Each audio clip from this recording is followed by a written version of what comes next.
dia, bom dia. Para aqueles que são mais crentes, a paz do Senhor. Para aqueles que são crentes avivados, a graça e a paz do Senhor Jesus Cristo. Estou muito feliz de estar aqui. É uma alegria. Eu digo que vocês são minha família. E sem dúvida nenhuma, quando eu venho a Goiânia, eu tenho que passar aqui. Nem que seja para tomar um café e gastar tempo. Mas tem um tempo que eu não venho aqui. Parabéns pelas cadeiras, parabéns pela reforma, parabéns por tudo que Jesus tem feito, pelo acréscimo do Senhor aqui. E eu fico honrado de saber que de alguma maneira, talvez você não considere isso, mas de alguma maneira eu faço parte desse negócio. Seja orando, seja aconselhando, seja recebendo meus amigos, sentando com eles. E eu amo essa igreja, eu amo os pastores que estão aqui. E vocês têm ótimos pastores, pessoas íntegras, cheias do Espírito Santo, que amam o Senhor. E vocês têm que louvar a Deus por isso. Eu viajei o Brasil de uma maneira incansável nas últimas, talvez, 2 décadas. E tem gente que é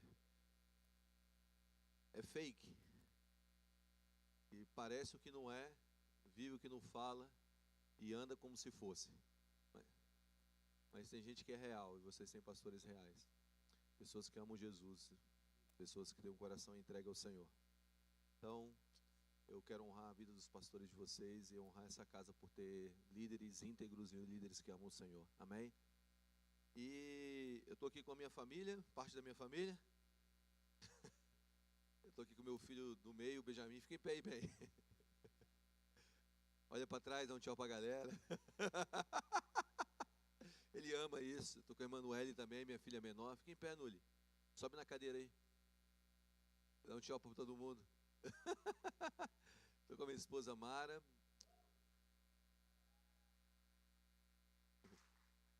Estou com a parte do meu time aqui. O Pedro Lucas, o PL. Veio lá do Rio de Janeiro, está morando com a gente há 2 anos em Brasília, né, PL? O André Melo, o Dedé. Gostei do bigode. Fica em pé aí, Dedé, dá uma olhadinha para trás, mostra o bigode. E estou com o Digo.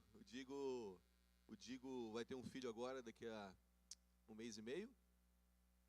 Primeiro filho. E está casado há 1 ano e meio. Veio rápido, hein? É isso aí.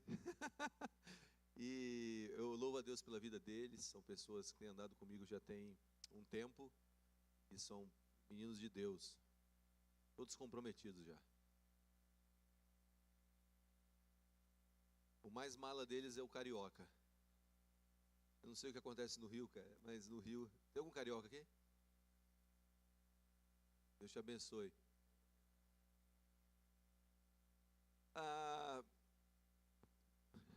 Eu queria que você pegasse a tua Bíblia rapidinho e deixasse...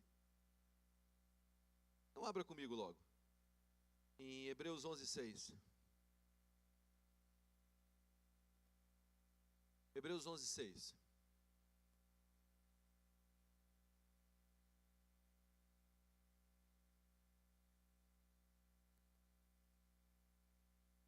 Quero ver você na salinha bem. Diz assim: sem fé é impossível agradar a Deus, pois quem dele se aproxima precisa crer que ele existe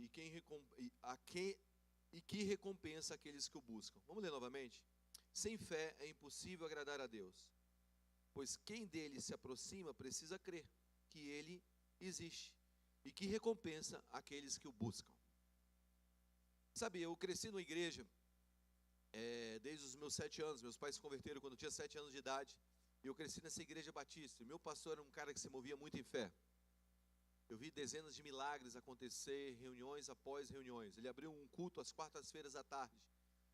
Quarta-feira à tarde, era um dos cultos mais cheios. Se tornou um culto, talvez o culto mais influente da minha cidade de Brasília. Chamava Corpo Vivo de Cristo. Dezenas e centenas, para não dizer milhares de pessoas foram curadas naquele culto. E eu cresci nesse ambiente de milagres, esse ambiente de fé.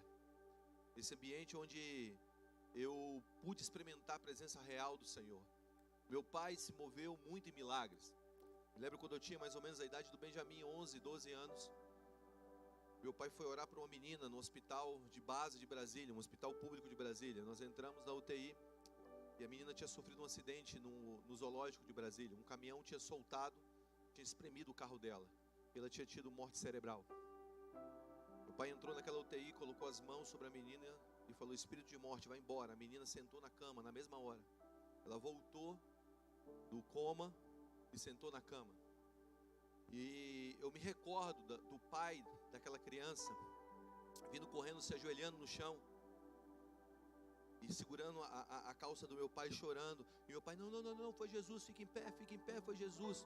E ele me pegando no braço, me correndo, e a gente entrando no elevador, e ele com a mão no rosto, chorando e dizendo: toda glória a ti, Jesus, toda glória a ti, Jesus.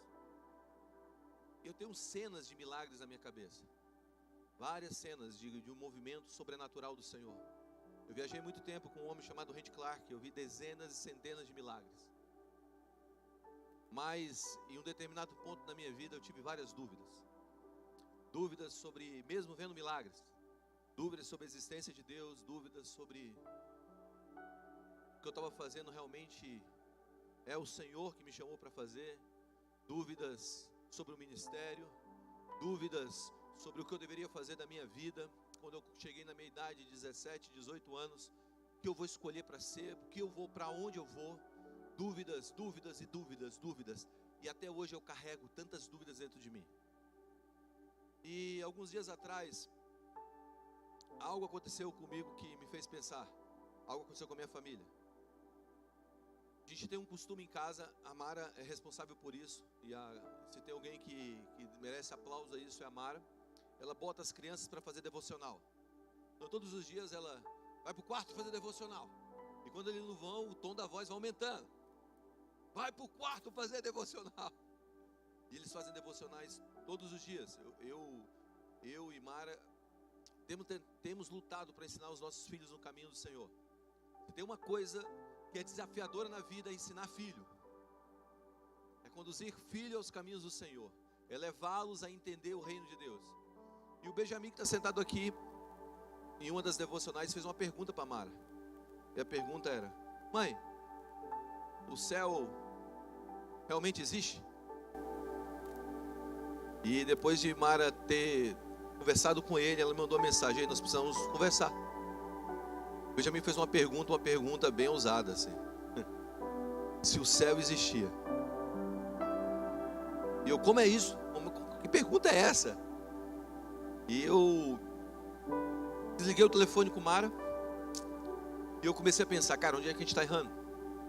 Porque o meu filho está perguntando se o céu existe. O próximo passo é Deus, Espírito Santo, a igreja, a vida. E quando eu estava no meio dessas questões, brigando com Deus, falando: Deus, onde é que eu errei? O que está acontecendo? Olha lá, devocional, vida de oração, jejum. Todos os dias esses meninos têm oração sobre eles, levando para a igreja, ensinando, corrigindo, botando na rota. E agora a dúvida a respeito do céu.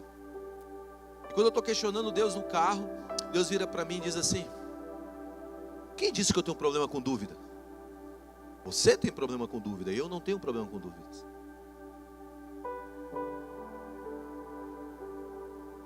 E eu estava sendo literalmente desconstruído. Por quê? Porque eu volto a repetir: eu cresci num ambiente de fé, eu cresci num ambiente de milagres, eu cresci num ambiente em que qualquer tipo de dúvida era questionado. Eu me lembro uma vez que eu virei para minha tia da salinha de crianças e disse: será que eu acredito? Ô tia, eu tenho dificuldade de acreditar que o peixe engoliu Jonas. Ela disse: menino, fica quieto, você está duvidando da Bíblia. E eu quando eu ouvi isso do Senhor, eu comecei a me lembrar das minhas dúvidas e como Deus lidou com elas. Escuta o que eu vou te dizer: Deus não tem problemas com dúvidas. Dúvidas para Deus não é uma questão de problemas. E Ele me disse: eu sempre trabalhei com homens com dúvidas. Eu sempre trabalhei com homens que andaram com dúvidas. Porque dúvidas, na verdade, não é o oposto da fé. A incredulidade é o oposto da fé. E hoje eu quero separar aqui, nessa manhã, o entendimento do que é dúvida e que é incredulidade. E como nós podemos andar uma fé, como podemos ter uma fé que anda em uma jornada de lutar com as dúvidas. Por quê? Porque as dúvidas fazem parte de uma caminhada de fé. Todos os homens que marcaram a história, eles tiveram dúvidas. Você pega Moisés chamando, ele teve dúvidas sobre o seu chamado. Você pega Abraão teve dúvidas sobre a real condição que ele tinha para se tornar aquilo que Deus o chamou para ser. Você pega, presta atenção, você pega os 12 discípulos, eles caminharam com dúvidas. E existem pessoas que tranquilamente passam pela vida sem nem questionando ou sem questionar. E eu digo para você, uma fé sem dúvidas, na verdade, talvez seja como um corpo sem anticorpo. Vou voltar a repetir. Uma fé que não lutou com dúvidas, talvez seja como um corpo sem anticorpo. Então, a fé sem nenhuma dúvida é como um corpo sem anticorpo. A dúvida não é o oposto da fé, a incredulidade é o oposto da fé. E qual seria a diferença entre dúvida e incredulidade? A dúvida é uma jornada de questionamento na direção de Jesus. Uma busca por respostas na direção de Deus. A incredulidade é uma jornada de questionamento sem Jesus no centro. É a busca de respostas no ego, em um ser autossuficiente, tirando Deus do centro das respostas e colocando eu. Então a diferença básica entre dúvida e incredulidade é uma. A dúvida é uma jornada por buscas de respostas em direção a Jesus. Diga, em direção a Jesus. Em direção a Deus. Eu tenho as minhas dúvidas, eu tenho as minhas questões, mas eu estou andando em direção a Deus. A incredulidade é uma jornada de respostas ou busca por respostas, tirando Deus do centro, colocando o ego e a autossuficiência para ter as respostas para a vida. Então, o que eu quero propor é que Deus nos chamou para uma jornada de conhecimento. Um escritor uma vez disse o seguinte: as pessoas que tranquilamente passam pela vida demasiadamente ocupadas ou indiferentes para fazer perguntas difíceis sobre por que creem naquilo em que creem, ficarão indefesas frente às experiências de uma tragédia ou com perguntas probatórias de um cético inteligente. A fé de uma pessoa pode desmoronar quase da noite para o dia, se ela houver deixado de ouvir pacientemente sobre as suas próprias dúvidas. Ao longo dos anos, dúvidas que só podem ser descartadas após uma longa reflexão com Cristo. A forma mais forte de fé é aquela que lutou contra as dúvidas.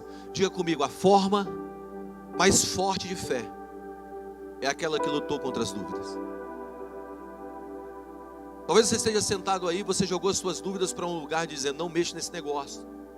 Esse negócio aqui não pode ser mexido, porque se eu for para esse negócio eu sou incrédulo. Mas hoje eu quero que você levante suas dúvidas novamente. Porque nós estamos entrando numa era em que os nossos questionamentos, na verdade, são vacinas que vão produzir anticorpos para lutar contra o ceticismo da era moderna.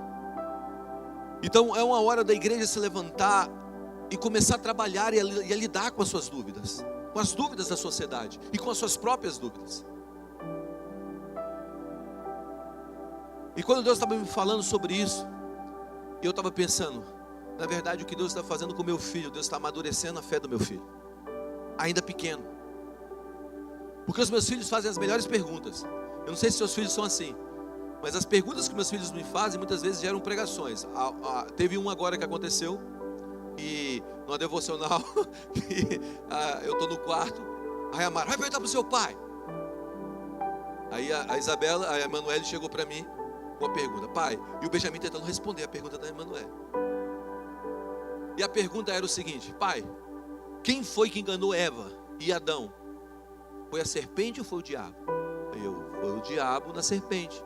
Não, me responde, foi a serpente ou foi o diabo? Foi o diabo. Então por que Deus amaldiçoou a serpente, sendo que foi o diabo? Por que a serpente pagou o pato, sendo que foi o diabo?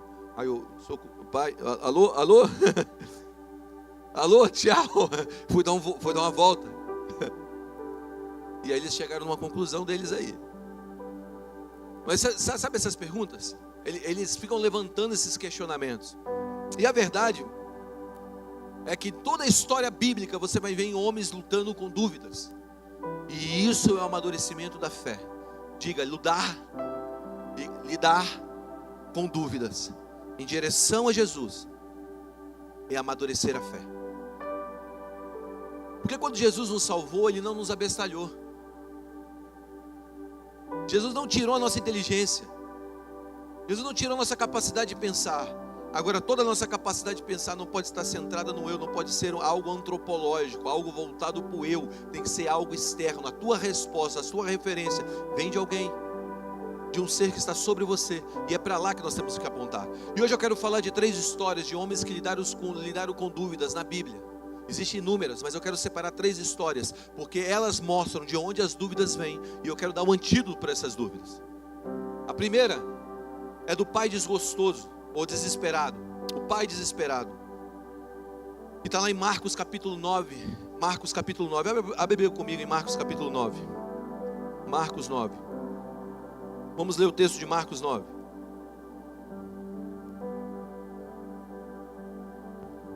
Versículo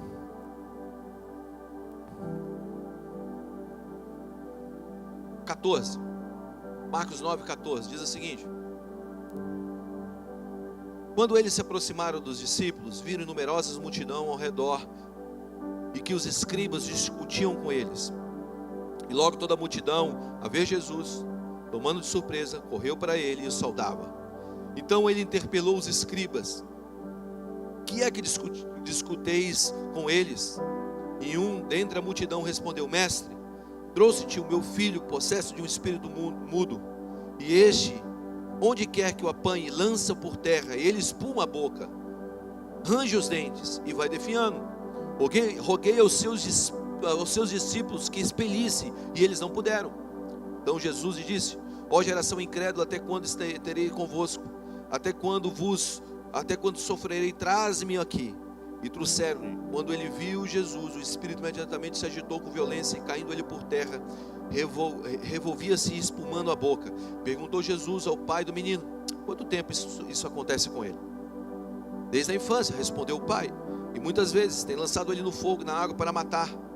Mas se tu podes, dúvida, se tu podes fazer alguma coisa, tem compaixão de nós e nos ajuda. Ao que lhe respondeu Jesus: se podes, tudo é possível que crê.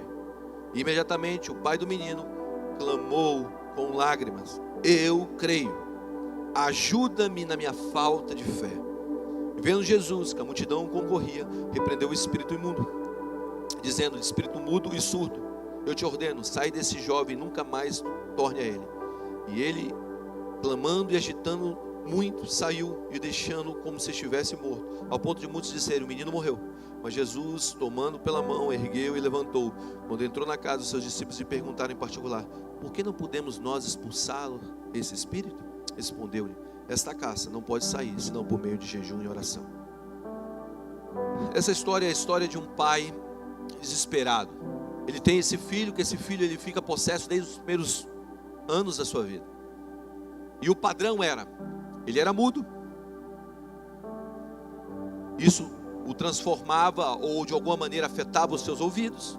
Ele caía no chão, ele espumava a boca, ele rangia os dentes. E por muitas vezes esse espírito que estava nesse menino levava ele à beira da morte, lançando ele sobre o fogo, jogando ele sobre rios.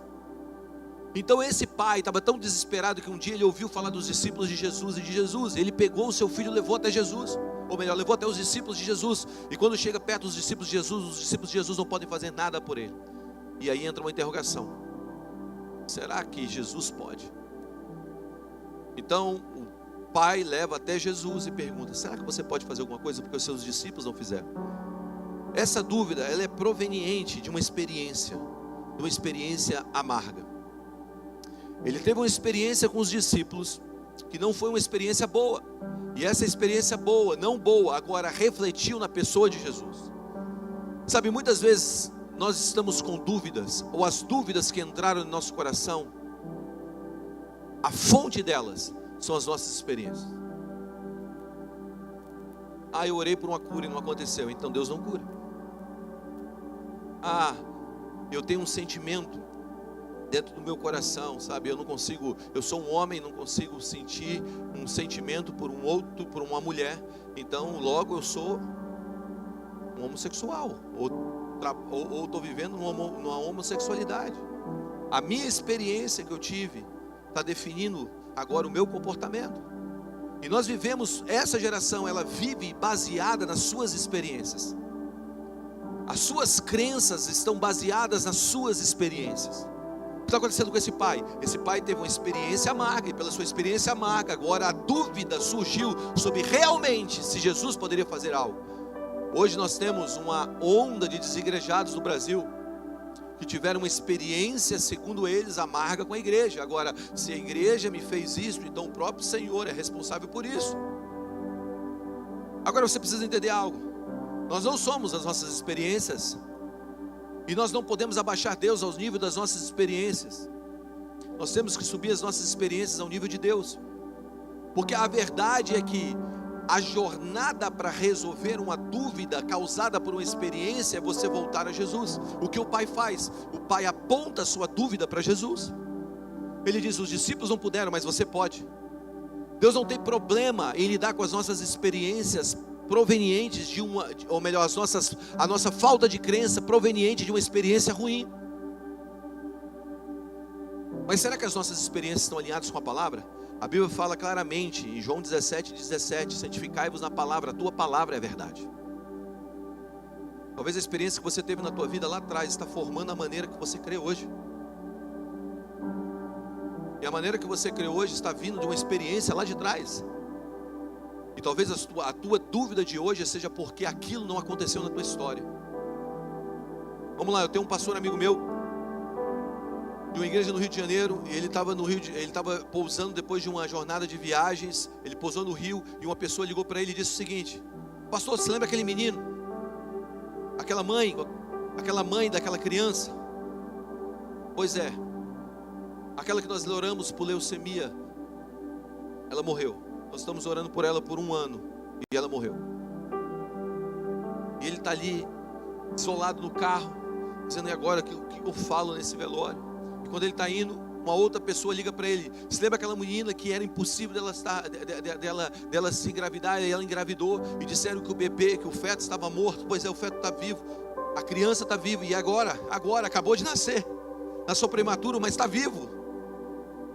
E agora, numa situação, está todo mundo dizendo: Deus não é bom, porque nós oramos por 1 ano e a criança morreu. Na outra está dizendo: o impossível aconteceu, Deus é bom. Então vamos lá, Deus é bom ou Deus não é bom? Porque se nós definimos Deus pelas nossas experiências, se as nossas dúvidas são provenientes de uma experiência ruim, provavelmente nós estamos dizendo que Deus não é aquilo que Ele é, segundo a palavra. Então não baixe Deus ao nível das suas experiências. Não desça Deus a um lugar baixo. Suba suas experiências ao nível de Deus. Você já orou por algo? Você já orou por algo na tua vida e algo aconteceu assim? Estralar de dedos? Alguém já viveu isso? Eu já orei e Deus, no momento seguinte, eu estou dizendo assim, 3 passos para frente, Deus respondeu. Mas tem orações que eu estou lutando há 20 anos com elas. Tem 20 anos que eu estou lutando com algumas coisas, e até hoje eu não tive respostas. E eu percebi algo, que orações respondidas imediatamente vão te dar fé, mas orações que não são respondidas imediatamente vão te dar um caráter de fé. Deus não quer te dar fé só apenas, Deus quer te dar um caráter de fé. Qual a diferença de uma fé para um caráter de fé? É que você pode ter fé para um momento, mas talvez em outro momento você já não tenha fé. Agora, aqueles que estão lutando com questões difíceis na direção de Jesus, levando as suas experiências ruins na direção de Jesus, essas pessoas, elas estão adquirindo um caráter de fé. Elas estão amadurecendo na sua fé. Você pega o primeiro milagre dos pães, a multiplicação dos pães e dos peixes, os 2 que tiveram. O primeiro, ele pegou 5 pães e 2 peixes, alimentou 5.000 homens, sem contar mulheres e crianças, provavelmente 13.000 pessoas. Se você continuar lendo o texto texto diz que sobrou 12 cestos, depois de ter pegado 5 pães e 2 peixes, alimentado provavelmente 12 a 13 mil pessoas, sobrado 13 cestos de pães. Se você continuar lendo o texto, você vai encontrar que os discípulos entram num barco, e Jesus está ensinando sobre o fermento dos fariseus e dos saduceus, e eles estão discutindo entre eles, sabe o quê? Sobre o pão. Eles estão brigando pelo pão. Não, você não trouxe pão. Mas como é que você não traz pão? Mas eu queria comer, você não trouxe pão. Por que você não trouxe pão, João? Pô, Pedro, é você que devia ter trazido pão. Não, agora eu estou com fome. Eles estão brigando pelo pão. Vamos lá, gente. Presta atenção. Ele acabou de fazer um milagre de pegar 5 pães e 2 peixes, alimentar 12 mil pessoas, sobrar 12 cestos. Os caras estão brigando pelo pão. Por quê? Porque eles tinham um ato de fé e não uma vida de fé. Deus pode fazer algo pela tua vida hoje, daqui a 3 passos, você duvidar do que Ele fez anteontem, porque muitas vezes a nossa crença está nas nossas experiências. As suas experiências não te definem, então não baixe Deus ao nível delas. Amém? A segunda história é sobre o profeta esgotado, chamado João Batista, que é a dúvida proveniente do foco errado. Presta atenção, em Mateus capítulo 11, eu não vou ler o texto inteiro, mas Mateus capítulo 11 conta a história desse profeta, esse homem chamado João Batista. Quem foi João Batista? João Batista foi o maior profeta que já existiu. O próprio Jesus disse que não houve profeta tamanho, nunca haverá. João teve um encontro com o Senhor ainda dentro do ventre da sua mãe, chamada Isabel. Quando Maria, a prima de Isabel era Maria, e Maria estava com Jesus no ventre, as duas se encontram, e João mexe no ventre. Jesus mexe no ventre, ele é cheio do Espírito Santo, desde pequeno. Esse homem, ele começou um movimento no deserto, que milhares de pessoas desceram lá. Ele batizava pessoas no deserto. O que a gente viu aqui hoje, era o ministério de João. Homens descendo as águas, dizendo: eu morro com Cristo e agora eu me levanto com Ele. A minha vida velha fica, a minha vida nova começa. E João estava fazendo esse movimento de milhares de pessoas da Judéia, da Galiléia, todo mundo descia para ver o batismo de João. Esse homem tinha uma autoridade, e os profetas do Velho Testamento profetizaram sobre ele, diziam o seguinte: que haveria um homem que se levantaria, que ele seria a voz que clamaria no deserto, que ele prepararia o caminho ao Senhor. E no meio daquele batismo, um dia, esse homem ao qual ele estava preparando o caminho aparece. Ele aponta e diz: aquele ali é o Cordeiro de Deus que tira o pecado do mundo. Pela primeira vez, a revelação de Jesus clara, humana, carne, aparece através de João. Esse homem, ele viu a pomba descer do céu, ele viu o Espírito cair sobre Jesus. Esse homem, ele ouviu a voz dizendo: esse é meu filho amado em quem tenho prazer. Agora esse homem está preso. Ele está preso numa cadeia, depois que a filha de Herodias dançou e pediu a cabeça dele. E agora ele está preso, prestes a morrer. E João está com dúvidas. E no versículo 3 de Mateus 11, diz o seguinte: que os discípulos de João vão até a cadeia. E quando chegam na cadeia, João manda fazer essa pergunta a Jesus. Pergunta para Jesus se ele é aquele que estava por vir, ou havemos de esperar outro. Vamos lá gente. Alerta, alerta. Qual é o alerta? Se você para de acreditar que Jesus é o Filho de Deus, qual é o teu status?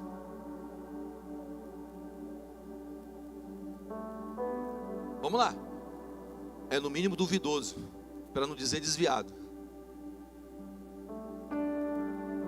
Se você para de acreditar que Jesus Cristo é o Filho de Deus, você entra num status duvidoso. Fica comigo. João estava em uma dúvida sobre a real identidade de Jesus. Eu estou falando do maior profeta que o mundo já teve. Cara, eu não estou falando de um Moreira, eu estou falando do maior profeta que o mundo já teve. Eu estou falando de João Batista. Os discípulos de João vão até Jesus, chegam em Jesus: e aí, Jesus, tudo bem? Tudo bem? Tudo bem, como é que vocês estão? Tudo bem, como é que está João? João não está muito bem não, está lá na cadeia. Ele mandou fazer uma pergunta para você, e a pergunta é: se você é o Cristo ou nós devemos esperar outro? Aí Jesus dá uma resposta totalmente estranha, gente. Olha o que Jesus fala: avisa João os cegos vêm e os coxos andam. O evangelho está sendo pregado aos pobres. Avisa João que os cegos vêm e os coxos andam. O evangelho está sendo pregado aos pobres. Sabe o que Jesus estava dizendo? Avisa João que eu estou fazendo tudo que ele me disse que eu iria fazer. Mas João, ele tem que parar de esperar eu fazer aquilo que ele acha que eu deveria fazer. João estava tão concentrado na sua vida na prisão, esperando que Jesus fosse lá libertá-lo, que João estava esquecendo de ver o que Jesus estava fazendo. Existe uma dúvida que é proveniente do foco errado. Que ela nasce quando nós estamos olhando para o lugar aonde nós achamos que Jesus deveria fazer algo. Presta atenção, Jesus sempre está fazendo algo e nós devemos voltar os nossos olhos para aquilo que Ele está fazendo e não para aquilo que nós achamos que Ele deveria fazer. Sabe por que muitas vezes você perde a fé? Porque você olha para as coisas erradas e não para as coisas certas. Sabe por que muitas vezes você entra em dúvida e eu entro em dúvida? Porque os nossos olhos estão olhando para aquilo que é errado. Um dia Deus chamou um casal, um homem que tinha uma mulher estéril e disse: você vai ser pai de nações, chamado Abraão. Abraão olhou para Sara. Sara olhou para si. Impossível. Porque todas as vezes que nós olhamos para as nossas possibilidades e não olhamos para a promessa daquele que te prometeu, aquele que te entregou algo impossível, nós entramos em dúvidas. E existe uma dúvida proveniente do foco errado. Para onde você está olhando? A Bíblia fala claramente em Provérbios capítulo 4, versículo 25, o seguinte: os teus olhos olhem diretos para frente, as tuas pálpebras olhem diretamente adiante de ti. Isaías capítulo 26, versículo 3 diz: tu conservarás em paz aquele cuja mente está firme em ti, porque ele confia em ti.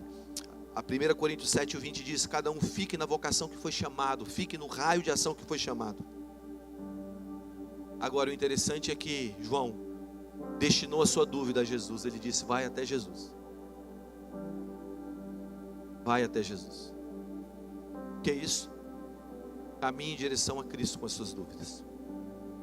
Não tem problema você ter dúvidas, mas vai em direção a Jesus com elas. Talvez o que você precise hoje para vencer parte das suas dúvidas é redirecionar o seu foco. Porque Deus vai chamar as coisas loucas para confundir as sábias. Sabe, não é a tua capacidade, não é a tua habilidade, não é a capacidade de você realizar a obra do Senhor. É aquele que te prometeu. Quem tem uma promessa já tem tudo.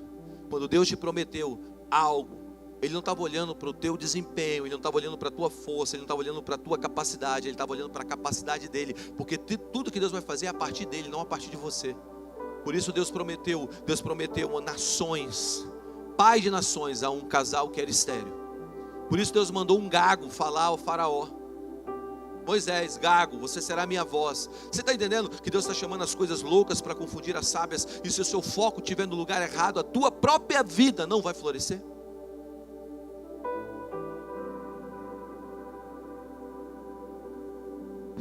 Quantas vezes Deus nos chamou para fazer coisas que são tão loucas e a gente está vivendo naquele lugar de dizer: eu não posso fazer esse negócio. Deus, eu estou cheio de dúvida. Por quê? Porque você está olhando para você. A Bíblia fala que você deve confiar em Deus com todo o seu coração e não se apoiar no seu próprio entendimento. Quando você se apoia no seu próprio entendimento, sua vida vai naufragando. Por isso, volte seus olhos para Jesus, coloque os seus olhos nele, caminhe com as suas dúvidas, redefinindo o teu foco em Jesus. Talvez se você olha para o teu filho hoje, cara, o teu filho hoje está afundado nas drogas, tira os olhos disso, olha para Cristo. Talvez você olhe para a tua situação hoje, você está dizendo: cara, qual o próximo passo da minha vida? Estou cheio de dúvidas, eu já conquistei um sucesso na minha vida, eu já cheguei em um lugar e agora eu tenho uma vida boa, mas qual é o próximo passo? E você está olhando agora para as possibilidades. Você tem que tirar os olhos dessas possibilidades e olhar para o teu destino. Você não tem que viver pelas possibilidades, você tem que viver pelo teu propósito. Porque sucesso é diferente de propósito. Deus não te chamou para você ter uma vida, olha, escuta o que eu vou te dizer. Deus não te chamou para você ter uma vida de sucesso. Deus te chamou para você ter uma vida significativa. Ser significativo. Não é uma questão só de sucesso. Sabe, eu trabalho com muitas pessoas que alcançaram sucesso na sua vida. Deus me deu, pela misericórdia dele, a habilidade de mentorear pessoas hoje que estão em posições de sucesso, seja no nível empresarial, seja no nível político, seja no nível artístico, seja onde for. pessoas que são polêmicas, pessoas que não são polêmicas, pessoas que são escondidas, pessoas que são expostas, mas a verdade, o que eu digo para elas é: o teu sucesso não vale nada, o que vale é você se tornar significativo. Qual a tua significância? Agora mesmo, eu estava conversando agora, há uns meses atrás, eu estava conversando com uma pessoa que tem uma empresa de 13 bi de dólar. E eu estava mentoreando ela, e ela está dizendo: olha, eu acabei de conseguir esse novo empreendimento, e esse novo empreendimento vai levar essa empresa para tantos bi. Tu não está feliz, Guga? Aí eu estou. Mas o quanto isso vai se tornar significativo? Quanto isso vai importar para uma mudança real no mundo? E aí, alguns meses depois, ele me chamou e falou assim: olha, eu entendi o que você me disse, deixa eu te mostrar um projeto. E ele agora coloca um projeto na minha frente, e esse projeto é um projeto junto com dois principais cientistas do Brasil e um americano, que desenvolveram um produto, e esse produto é um produto que luta contra todo tipo de vírus. É um produto que o próprio Trump tomou quando ele teve o Covid. Ele está dizendo o seguinte: esse tipo de coisa agora nós vamos vender para os países ricos, e essa parte desse dinheiro nós vamos investir na África, nos países pobres. Eu quero me tornar significativo para o mundo. Você entende? E não é uma questão só dos lucros que nós temos no final, porque a nossa vida não é medida pela nossa conta bancária. A nossa vida é medida pelo impacto que nós tivemos nas pessoas que estão ao nosso redor. No mundo, como nós causamos diferença no mundo. Eu me lembro, cara, eu fui nos Estados Unidos uma vez, uma das vezes que eu fui lá, e eu fui chamado para ir em 2 lugares. E esses 2 lugares foram 2 lugares onde eu conheci 2 grandes líderes. Esses dias eu vi uma história e ele me fez me lembrar dessa história que eu vivi lá. Eu cheguei lá e eu fui numa igreja na Califórnia, uma mega church. Uma igreja que tem um campus maravilhoso, talvez um dos campos mais lindos que eu vi na minha vida. E ele me levou, ele me mostrou esse campus dele, ele me mostrou a igreja, o prédio que ele construiu nos últimos 30 anos, nas últimas 3 décadas. E ele me mostrou o prédio, ele mostrou como a influência dele atingiu ele se tornou um conselheiro de alguns presidentes. Ele estava me mostrando tudo, sabe? Aquele campus maravilhoso. Olha, esse prédio aqui custou quantos milhões de dólares? Esse aqui custou tantos milhões de dólares. Esse projeto agora que nós estamos aqui vai custar tantos. E ele está falando de tudo, aquele negócio grande. Eu estou dizendo: meu Deus do céu. Sabe aquele negócio que é fora do padrão? Fora do padrão da realidade, assim.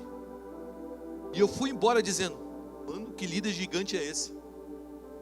Peguei o avião, fui para outra cidade. Cheguei na outra cidade para conhecer esse outro líder, grande líder. Eu cheguei no aeroporto, quem me buscou foi ele. E agora eu estou com esse cara. Ele me levou pro prédio da igreja dele. E aí ele me levou pro office. No office ele falou assim: cara, você toma café? Eu falei assim: toma. Qual café que você gosta? Aí eu gosto de café. Aí, qual café que você gosta? Qual grão que você gosta? Eu falei assim: o grão bom. Aí ele: tá bom, eu vou te dar o meu melhor grão. Ele foi lá e pegou o grão. Aí ele botou no moedor, ele está moendo, conversando comigo. E ele está dizendo: olha, eu quero saber o que você está fazendo no Brasil. Eu falei: eu estou fazendo isso. Quais são os seus sonhos? Meus sonhos são esses. E agora eu estou conversando com ele. Eu estou explanando todos os sonhos que eu tenho.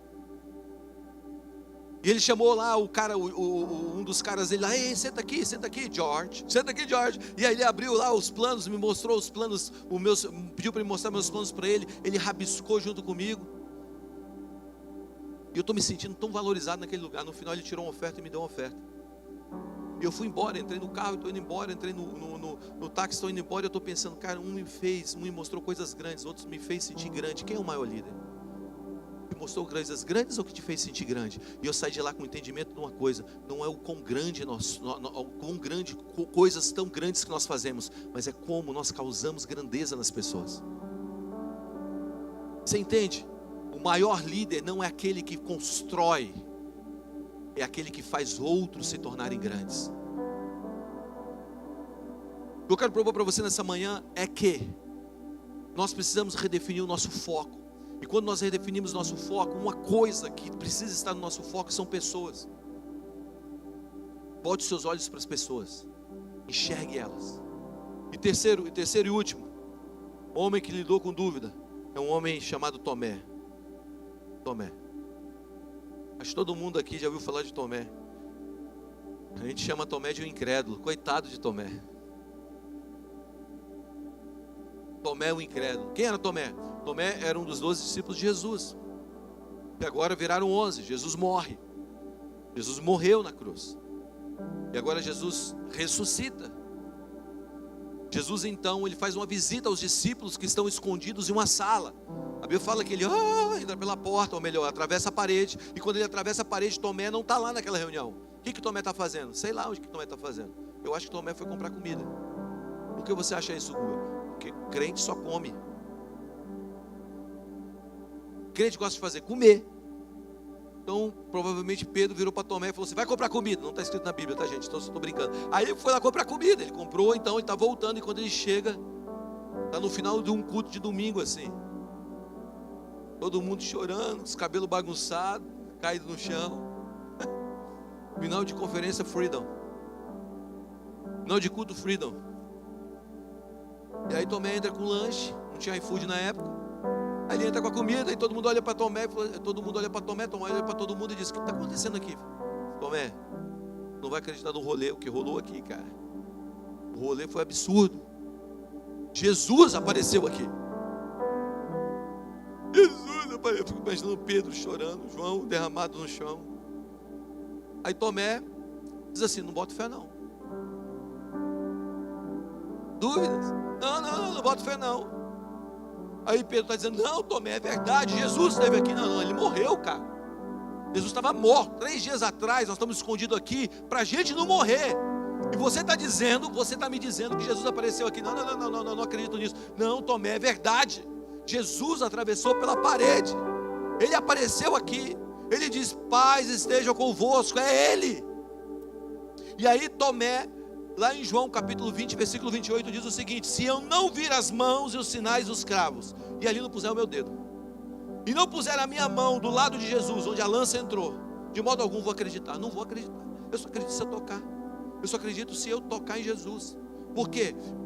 Porque Tomé estava nessa incredulidade, segundo a gente, mas na verdade era uma dúvida. Ele está dizendo: se eu não tocar ele, dúvida em direção a Jesus. Diga: dúvida em direção a Jesus.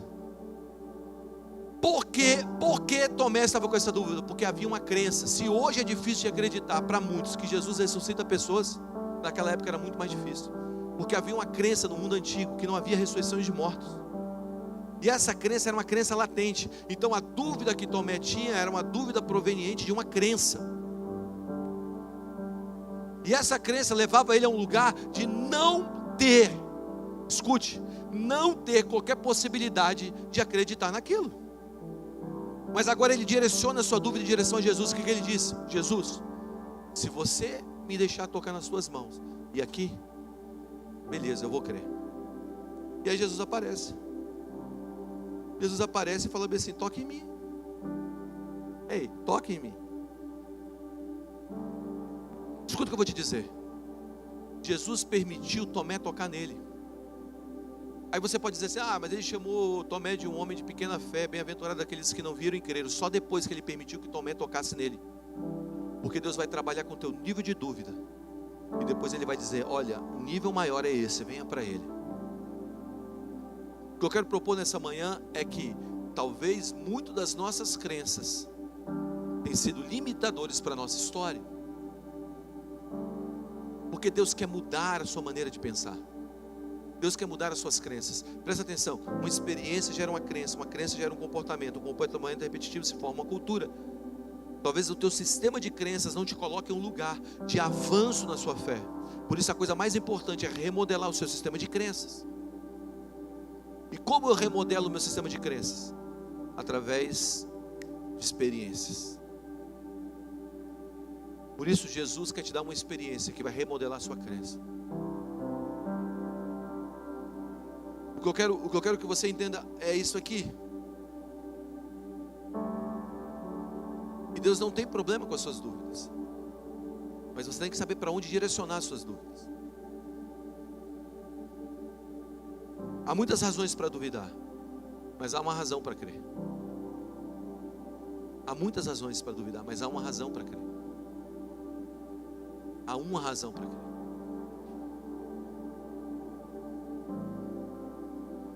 Eu na minha adolescência, eu tive muitas dúvidas sobre a existência de Deus. Eu cresci na igreja, gente, eu cresci vendo milagres, mas eu lutei com as minhas dúvidas. Mas eu lutei com minhas dúvidas em direção a Jesus. Domingo passado eu estava indo para a igreja e eu virei para o Benjamin e disse assim: Benjamin, como é que está esse negócio aí sobre a sua dúvida do céu? Aí ele disse: ah, pai, eu creio no céu, eu só tinha uma dúvida. Você crê, você só tem uma dúvida. Você entende?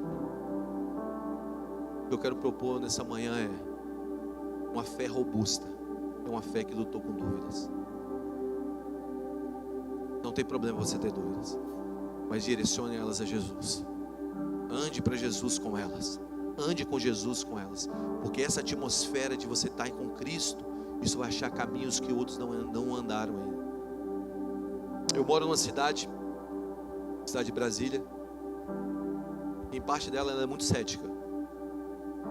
A minha cidade, ela é uma cidade que me faz esticar, que me estica. Ela me estica o tempo inteiro. Por quê? Porque eu trabalho com pessoas que são céticas. Pessoas que têm uma vida resolvida. Sabe, lá eu não estou falando que você vai ganhar dinheiro, porque as pessoas já ganharam dinheiro. A maioria do público que a gente prega é um público bem sucedido na vida. São pessoas que têm tudo e pode ter tudo, ou pode ter quase tudo. São pessoas que estão vivendo em outros tipos de questionamentos da vida. E eu fico pensando, na verdade eu fico lutando com o tipo de evangelho que nós estamos pregando hoje, de excluir qualquer tipo de questionamento do meio do cristão. Eu acho que isso tem feito o cristianismo se tornar raquítico. Porque eu volto a repetir, uma fé que lutou com dúvidas, ou uma fé que não lutou com dúvidas, é como um corpo sem anticorpo. Então o que eu quero propor nessa manhã é que você se levante com dúvidas, mas você ande em direção a Jesus, porque isso vai tornar uma igreja forte. Existem vários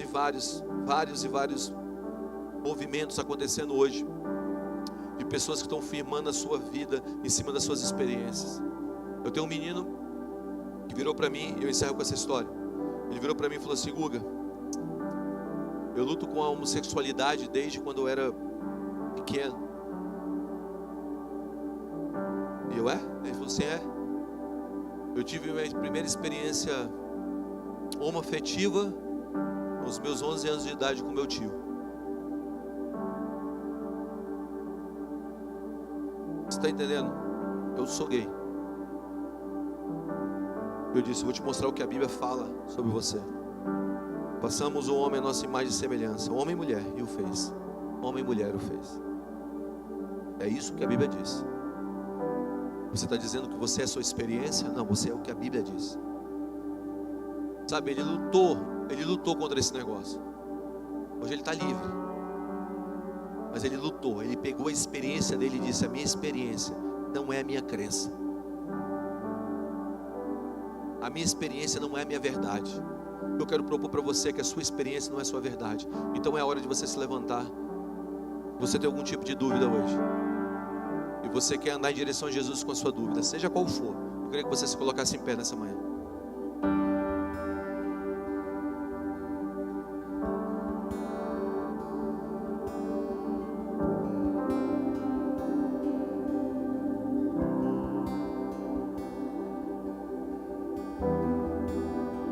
Nós vamos ter uma igreja que vai falar à sociedade.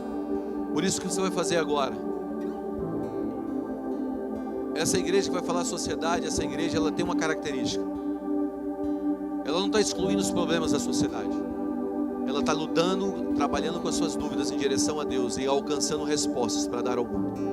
Por isso, feche seus olhos agora. Se você tem algum tipo de dúvida, é hora de você fechar os seus olhos, abrir suas mãos e dizer assim: Jesus, eu estou andando em sua direção. Agora eu estou caminhando em sua direção.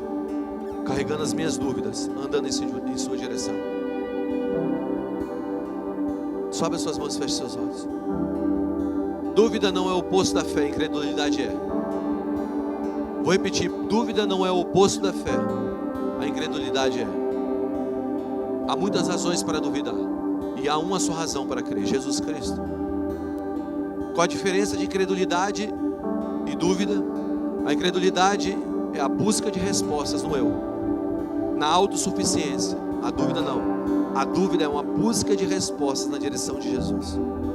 Por isso, nessa manhã, ande em direção a Jesus.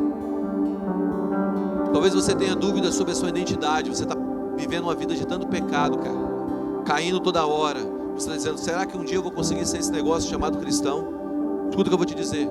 O diabo conhece o teu nome e te chama de pecador. Jesus conhece seus pecados e te chama de filho. Não é hora de você olhar, cara, para as suas quedas. Redefina o teu foco, olhe para Jesus hoje.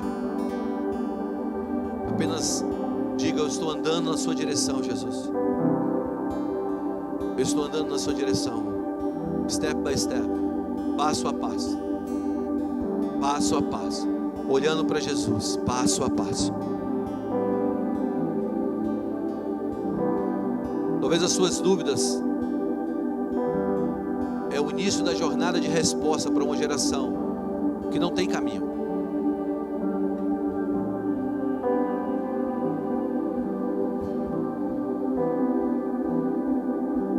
Talvez você se sentiu tão condenado por conviver com essas dúvidas. Hoje eu oro, Senhor, para que essas dúvidas sumam, no nome de Jesus. Uma fé, eu chego a acreditar. Escute o que eu vou te dizer. Eu chego a acreditar que aquele que nunca lidou com dúvidas, na verdade nunca creu.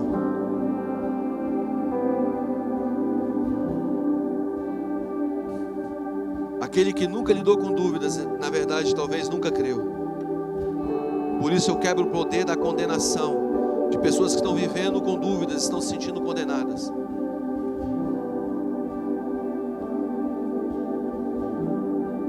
A forma mais forte de fé é aquela que lutou contra as dúvidas.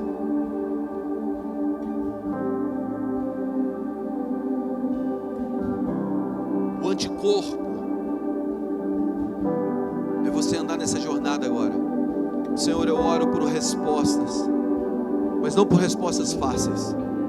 Eu oro por aqueles que estão andando agora, Senhor, caminhando, mesmo com seus questionamentos. Sabe, eu vejo no meu espírito claramente um amadurecimento da fé acontecendo aqui hoje. Uma fé madura é uma fé que lutou com dúvidas. Uma fé madura é uma fé que lidou com problemas difíceis. Uma fé madura é uma fé que lidou com questões que respostas fáceis não fazem parte da vida. Uma fé madura é aqueles que andaram por confiança e nem sempre por convicção. Nós somos ensinados que nós deveríamos ter convicções para tudo, mas muitas vezes você está igual Gideão dizendo não. Você está igual Moisés dizendo: Pai, quem sou eu para ir? Você está igual Abraão dizendo: como eu, a minha família pode ser carregar essa promessa, sendo que a minha mulher é estéril? Ande com dúvidas em direção a Jesus. Senhor, eu oro agora na autoridade do Teu nome, para que toda e qualquer dúvida que o Senhor porventura permitiu ou deixou que chegasse em nossa mente e coração, não nos roube, mas nos impulsione a uma fé robusta. Não tire de nós a fé. Pai, tantos questionamentos de como nós podemos criar os nossos filhos, levantar o nosso ministério, dar resposta para um mundo cético. Senhor, hoje nós nos colocamos em pé para andarmos em caminhos que não são fáceis. Senhor, se fosse fácil todos fariam. Eu sei que o Senhor está nos chamando para lidar com pessoas que são difíceis de serem lidadas, para trabalhar questões que não são fáceis de serem respondidas. Mas obrigado porque o Senhor nos chamou e nos colocou em um lugar que não é um lugar natural. Nós não temos respostas para tudo, Jesus. Nós temos mais dúvidas do que respostas. Mas hoje nós estamos andando em direção a Ti com as nossas dúvidas. Nós não sabemos tudo, nós não entendemos tudo. Assim como João na cadeia tinha suas dúvidas sobre quem o Senhor era, assim como aquele pai desesperado de Marcos 9 clamava dizendo: será que o Senhor pode? Porque os seus discípulos não puderam. Assim como Tomé, Pai, Tomé não pôde crer em Ti. Nós dizemos hoje: Jesus, estamos aqui com as nossas questões diante de Ti. Leva as suas questões diante dEle agora. E estamos dizendo: amadurece a nossa fé, amadurece o nosso caminho, amadurece a nossa história, amadureça no Senhor. Porque alguns crescem, outros não, Senhor, porque os ímpios estão avançando e nós não. Esse era o questionamento, Senhor, de Davi. Senhor, tantas questões estão em nós. Como podemos criar os nossos filhos em meio a isso? Tudo que estamos vivendo, Senhor, nós não temos a resposta, mas nós estamos andando em Tua direção. Estamos voltando para Ti nessa manhã e dizendo: nos dás agora um coração capaz de confiar. Nos dá agora uma esperança capaz de nos movermos mesmo quando nós não entendemos. Nós não temos resposta, Senhor, mas nos dê uma fé robusta. Eu sinto que o Senhor está derramando sobre você, sobre vocês hoje, um amadurecimento da fé. Existe uma pessoa aqui que você perdeu o teu filho. Você estava grávida e você simplesmente perdeu o teu filho. Isso até hoje gera questões em você. Um momento difícil da sua história.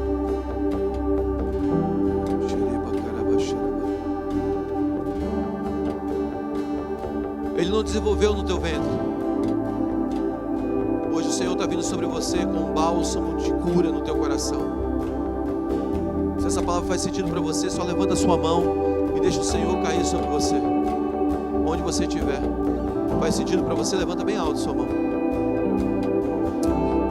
Coloca as mãos nela ali, por favor. Senhor, eu oro agora, Senhor, para uma fé no meio das dúvidas. Senhor, que nós não diminuamos o Senhor ao nível das nossas experiências, mas que a gente suba as nossas experiências ao Teu nível. Aumenta a Tua presença ali agora. Toca na Tua filha. Jesus é contigo nessa jornada. Obrigado, Senhor. Obrigado, Jesus. Obrigado, Jesus. Sabe, você tem recursos. Deus já te deu recursos, mas você não sabe dar o próximo passo. Você está tentando entender como se mover nessa hora. Sei onde eu invisto, onde eu coloco, como eu me movo. O Senhor me beneficiou. Você está lidando com um novo nível de rompimento para as suas próprias finanças. Se essa palavra faz sentido para você, levanta a mão. O Espírito Santo vai vir sobre você agora. Faz sentido para alguém? Senhor, eu abençoo a vida do teu filho hoje, para um novo caminho. Para um novo caminho, Senhor. Eu oro por habilidades sobrenaturais para desenvolver, Senhor, novos negócios. Novos negócios, Pai. Que Ele entenda onde colocar os seus recursos. Dê inteligência a Ele. No nome de Jesus Cristo. No nome de Jesus Cristo. No nome de Jesus Cristo. Aumenta a Tua presença, Senhor. Aumenta a Tua presença. Coloca as mãos sobre Ele. Aumenta a Tua presença. Sabe, você tem uma história complicada com o teu esposo. Cara, você está dizendo: como é que eu faço esse negócio acontecer? Eu tenho um momento de alegria e momentos de tristezas. Levanta a tua mão se essa palavra faz sentido para você. Você não sabe o caminho para a salvação dele, para a transformação dele. Levanta a tua mão, que eu sinto que o Senhor vai vir sobre você agora. O seu esposo é do Senhor. Senhor, eu oro agora. Você que está perto dessas pessoas, estão levantando a mão e põe as mãos sobre ela. Você está cheio de dúvidas. Senhor, eu oro agora. Ande em direção a Jesus. A obra não é sua, é do Espírito Santo. Yes. A obra não é tua, é do Espírito Santo. Eu oro por sabedoria, sabedoria da mulher de Provérbios. Eu quero fazer uma última oração. Enquanto você está orando, não pare de orar por essas pessoas. Eu quero fazer uma oração para aqueles que se sentem condenados quando estão vivendo em dúvidas.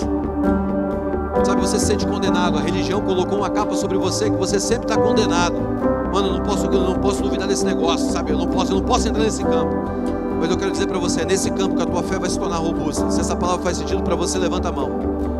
E se você se sente condenado pela religião de alguma maneira, e não é pela igreja, a igreja ela é linda, é pela própria religião. Levante a mão se isso faz sentido para você. Quantas vezes eu me sinto assim? Coloque as mãos sobre essas pessoas que estão levantando as mãos. Eu dou uma ordem agora, espírito de condenação ou consciência condenatória, sai agora, no nome de Jesus Cristo. Está tudo bem, Jesus está te chamando para uma jornada de fé. Foi assim com todos aqueles que fizeram história. Eles lidaram com dúvidas. Por isso eu oro nessa manhã, na autoridade do nome de Jesus, para que essa casa se torne uma casa de fé, uma casa que lida com questões difíceis e tem resposta. Senhor, eu oro, Senhor, para que o Espírito do Senhor venha sobre a vida desses homens e mulheres que estão aqui, com a sabedoria do alto, para responder o que é difícil, para responder perguntas difíceis, no nome de Jesus. E se nessa manhã você está aqui hoje, você entrou aqui nessa casa pela primeira, segunda, terceira, quarta vez, não importa, você já tem vindo aqui há um tempo, mas você nunca confessou Jesus Cristo publicamente como seu Senhor e Salvador. Ou se você teve uma experiência amarga que te colocou em um lugar distante do Senhor, e hoje você quer vir para Jesus, você quer entregar a tua vida a Jesus, você quer confessar publicamente que Jesus é o seu Senhor, o seu Salvador. Se hoje você quer dar um passo dizendo a minha vida é de Jesus, eu queria que você levantasse sua mão direita junto com a minha aos céus. Se existe alguém aqui que quer entregar a tua vida a Jesus, se existe, levante bem alto a sua mão. Aleluia, Deus te abençoe. Deus te abençoe. Existe mais pessoas que querem entregar a sua vida a Jesus? Levante a mão bem alto. Você que está levantando a mão, vem aqui na frente. Eu quero orar por vocês, vem aqui vocês. Se existe mais alguém, vem aqui para frente hoje. É o início de um novo tempo, onde as nossas dúvidas começam a ser solucionadas pela verdade de Cristo. Mais alguém? Vem para Jesus hoje, vem para Jesus. Queria que alguém do time impôsse as mãos sobre eles. Vamos orar por eles. Senhor, eu abençoo a vida dos seus filhos hoje. Vem para Jesus hoje. Se existe mais alguém que quer entregar a vida a Jesus, em nome de Jesus. Aleluia, aleluia, aleluia. Vocês estão nas cadeiras, levante as duas mãos aos céus bem alto e diga: eu creio, mesmo com as minhas dúvidas, porque as minhas dúvidas não é o oposto da fé, é o processo de amadurecimento da fé. Diga: eu creio em Jesus Cristo, eu creio que Jesus Cristo nasceu de uma virgem, morreu numa cruz, ressuscitou no terceiro dia. Diga: eu creio na noiva de Cristo, chamada para manifestar o reino. Diga: eu creio na voz dos céus que me chamou para fazer o impossível. Por isso eu olho para Jesus nessa manhã, e nessa manhã eu digo: eu ando em direção a Jesus com as minhas dúvidas. Vamos lá, igreja, levante suas mãos aos céus agora e comece a adorar aquele que é digno de honra e glória.